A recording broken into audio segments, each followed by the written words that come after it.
I'm curious, help me understand what are the ideal components of the setting stage? Mm-hmm. For literature, you mean? Just no, for the whole stage in general. Mm-hmm. So like walk me through what's the... Yeah. So I think the number one is I've decided to shift into this setting period, because the key that I learned that I needed to avoid was, oh no, I need to hurry up and get to sleep, and if I don't sleep tomorrow, I'm going to be tired, and I have this big thing, and then I would just be like, well, now I can't sleep, and now I'm just going to stay up until 1 or 2, and use that second wind, so to speak, which is, in my experience, a misnomer. So it's deciding that this is the shutdown, it's happening, and it's like one switch in your mind that has to happen. But I connect it to a physical switch. It sounds silly, but it's as silly as me turning on the hot bath water, right? Because it's so I turn on. so I should back up and say the reason I do this is because historically I have had no problem getting up in the morning. I mean, even all throughout grad school, I'd be I get 4 hours sleep, 2 hours sleep, and I do this on a full course load while competing as an athlete. I would never have a problem getting up. I was always excited to go, but that just blew up in my face over time. So I just learned I needed to when it came to recovery and sleep, is I need to be an Olympian on my sleep hygiene and my wind down. So, these things that I'm about to tell you, they sound so easy and silly, but they're little mind tricks that I played on myself. So the first one is as simple as turning the bath hot water on. And this is a bit wasteful. I should really adjust this, but I'll make it, slightly hotter than it needs to be.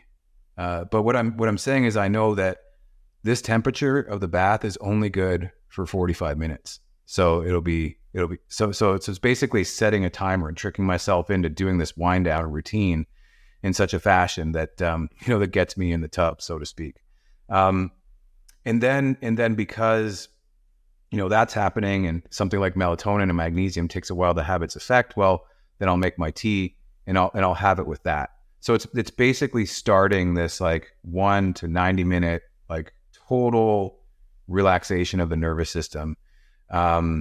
And then with my last little bit of energy, it's okay, again, going through my schedule and be well, here's the day, I can't do any more for tomorrow until tomorrow. And so there's a release that happens in that final flow. In terms of what literature I choose, there's a great book called How to Read a Book by J. Adler Mortimer. So I minored in philosophy in my undergrad, and I read a lot of the classics. And J. Adler Mortimer is the godfather of all the classics programs, here at King's College in Halifax, where I am, or in Oxford as well. But what's really cool is, so he talks about, here's how to read a book and really extract things from it, or decide if you should even read that book. Is it, because there aren't that many great books. There's maybe a few hundred great books. And that's the nice thing, is at the end of How to Read a Book, he walks you through all the different stages of reading, how to apply that to different forms of literature, whether it be scientific or practical, theological, philosophical, mathematical, whatever. And then he gives you a list of the great books, basically of Western civilization, I should say. So that's a really great place to start in terms of, lifelong learning.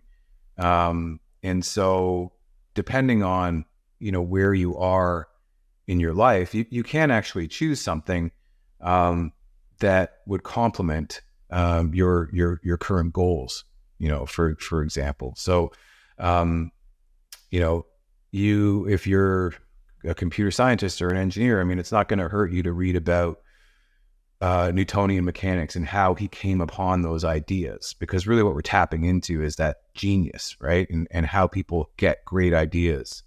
That's at least what I extract. And so, by the time I'm flipping through those books, the melatonin's starting to have its effect, the tea's had its effect, the hot bath is right there. 10 or 15 minutes in that, and I'm ready to go to, like I said, to sleep like an Olympian. So that is, what I would say is one of the most finely tuned, shutdown protocols I've been able to finagle in the last 10 years. And it sounds really simple, but everyone's is slightly different. But the key is making that decision that I'm not going to do any more work. And whatever the trigger is for that is key to identify.